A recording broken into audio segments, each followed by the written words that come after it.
Hello and welcome students. Today I will make you understand about the transfer of heat. There are three methods of transfer of heat. Number one is conduction.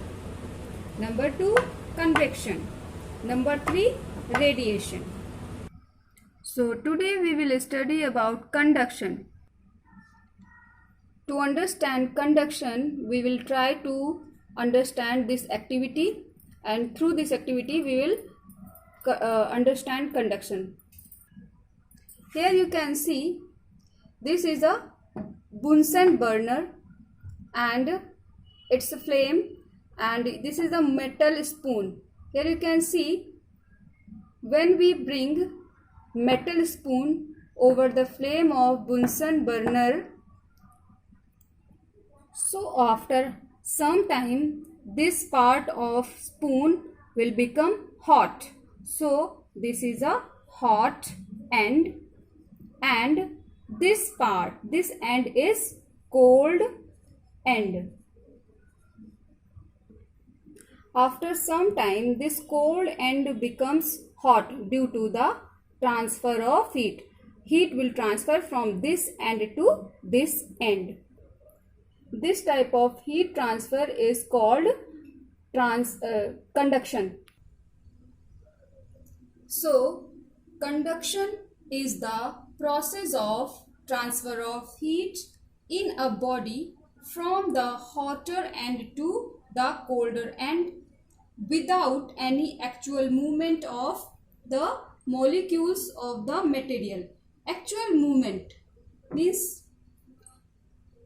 this conduction occurs only in solids, because in solids molecules of the material are tightly packed. They cannot move, they cannot go away from each other. Conditions required for the conduction of heat. Actually there are two conditions. Both the bodies should be in contact with each other, and the temperature of both the bodies should be different. Conduction occurs only in some materials. So materials those allow to pass heat through them are called conductors. They are called conductors. Materials like metals. Example of conductors are metals. All metals are good conductors of heat, like silver, aluminium, and alloys. Alloys means a mixture of two metals. And brass is a alloy. This is also a conductor of heat. And iron is a metal. So these are metals are good conductors of heat. There are some materials that do not allow heat to pass through them. They are called insulators. Like example of insulators like glass, paper, wood, air, water. These are some example of insulators. Now we will discuss about some uses of conductors and insulators. So example is in daily life use of conductors like utensils.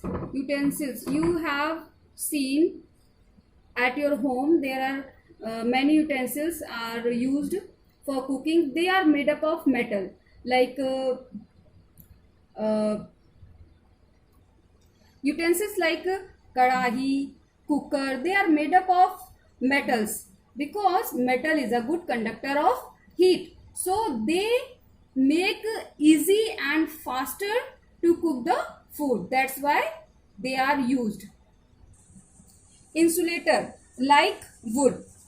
I have told you wood is a insulator. So means wood a material that do not allow to heat pass through them. So you have seen utensils, handle of utensils that are made up of wood, because they do not allow heat to pass, and you can easily handle the utensils by the wooden handle when they are hot. Thanks for watching. We will meet in next video with convection of heat.